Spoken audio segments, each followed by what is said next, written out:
Russian Revolution of 1917 occurred after a long series of events which included, but wasn't limited to, World War I, the February Revolution, Kerensky Offensive, dual power system, Kornilov Affair, July Days, Bolsheviks, Mensheviks, right SRs, left SRs, Petrograd Soviet, Vladimir Lenin, an economy in the crapper, starvation, war weariness, and a bunch of other things. But the point is that after the Russian Revolution, the Bolsheviks eventually came to power through political shenanigans, signing the Brest-Litovsk Treaty, which dropped Russia out of the war, and took over all of Russia after the Russian Civil War. Anyway, that's a lot of stuff, but the point is that now the Russian Revolution has occurred, the Bolsheviks are going to take over. But just because the Russian Revolution happened didn't always mean that the Bolsheviks would automatically come to power in 1917. And there were in fact many elements that were part of the Russian Revolution that worked against the Bolshevik rise to power, and there were also times where the Bolshevik leadership all could have been taken out at once. Let's start with that for this alternate history scenario. Sidney Riley is quite possibly the greatest espionage agent of all time and was operating in Russia in 1918. Riley had essentially arranged for the arrest of all Bolshevik leadership with British diplomat Robert Lockhart, but the plot was foiled due to an unrelated assassination attempt on Lenin.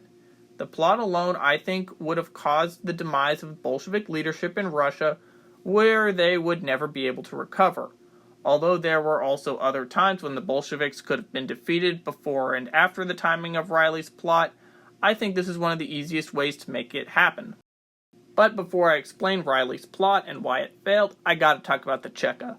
The Cheka was the first Soviet secret police organization established in December of 1917 and was led by Felix Dzerzhinsky. It was responsible for executing 50 to 200,000 people at the direction of Vladimir Lenin, and the Cheka would perform mass arrests, imprisonments, torture, and executions without trial in what became known as the First Red Terror. It policed the Gulag system of labor camps, conducted relinquishments of food, put down rebellions by workers and peasants, and a lot of other nasty stuff. So yeah, not really a great organization, but keep them in mind. In May of 1918, Lockhart, Riley, and various agents of the Allied powers repeatedly met with Boris Savinkov, the head of the Counter-Revolutionary Union for the Defense of the Motherland and Freedom, or UDMF. Savinkov had been deputy war minister in the provisional government during Alexander Kerensky's reign, and was a key opponent of the Bolsheviks.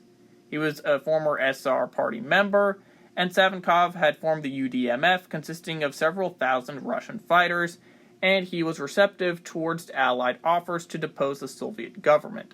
Lockhart, Riley, and others then contacted anti-Bolshevik groups linked to Savinkov and other SR cells. In June, disillusioned elements of Colonel Edward Berzin's Latvian Rifle Division began appearing in anti-Bolshevik circles in Petrograd. They were directed to a British naval attaché, being Captain Francis Cromie, and his assistant, Mr. Constantine, who they felt was a Turkish merchant, but this guy was actually Riley in disguise. In contrast to Riley's previous espionage operations, which had been independent of other agents, Riley would work closely while in Petrograd with Cromie in joint efforts to recruit Latvians and to equip anti-Bolshevik armed forces. You see, Berzin's Latvian riflemen were deemed the Praetorian Guard of the Bolsheviks and were entrusted with the security of both Lenin and the Kremlin. Therefore, the Allied plotters believed their participation in the pending coup to be vital. With the aid of the Latvian riflemen, the Allied agents hoped to seize both Lenin and Trotsky as well as several other high-ranking Bolsheviks at a meeting to take place in the first week of September. Riley had arranged a meeting between Lockhart and the Latvians at the British mission in Moscow, while purportedly expending over 1 million rubles to bribe the Red Army troops guarding the Kremlin. Riley and Allied agents allegedly planned a coup d'etat against the Bolshevik government and drew up a list of Soviet military leaders they believed were ready to assume responsibilities after its demise. Their objective was, of course, to capture or kill Lenin and Trotsky and re-establish the provisional government and to extinguish Bolshevism as a whole. However, Colonel Berzin informed Felix Dzerzhinsky, who was the head of the Cheka, that Riley had approached him that the Allied agents attempted to recruit him in a possible coup. Dzerzhinsky then instructed Berzin and other Latvian officers to pretend to be receptive to Allied plots and to report every detail of the pending operation.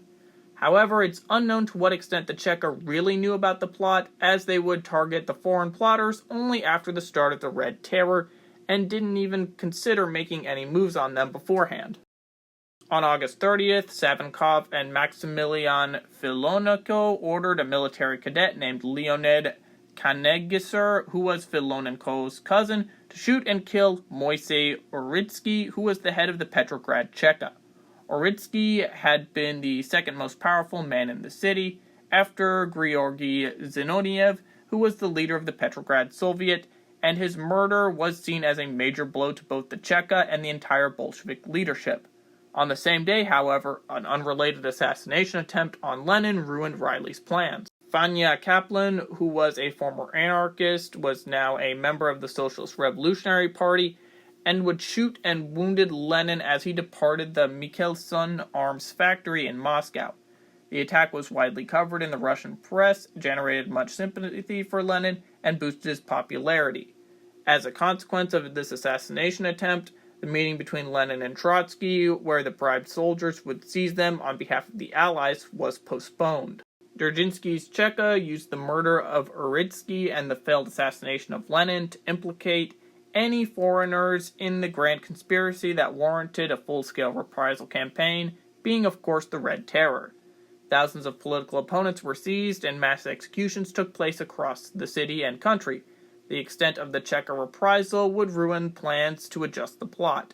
Using lists supplied by undercover agents, the Cheka proceeded to clear out the, quote, nests of conspirators in the foreign embassies, and in doing so they arrested key figures vital to the impending coup.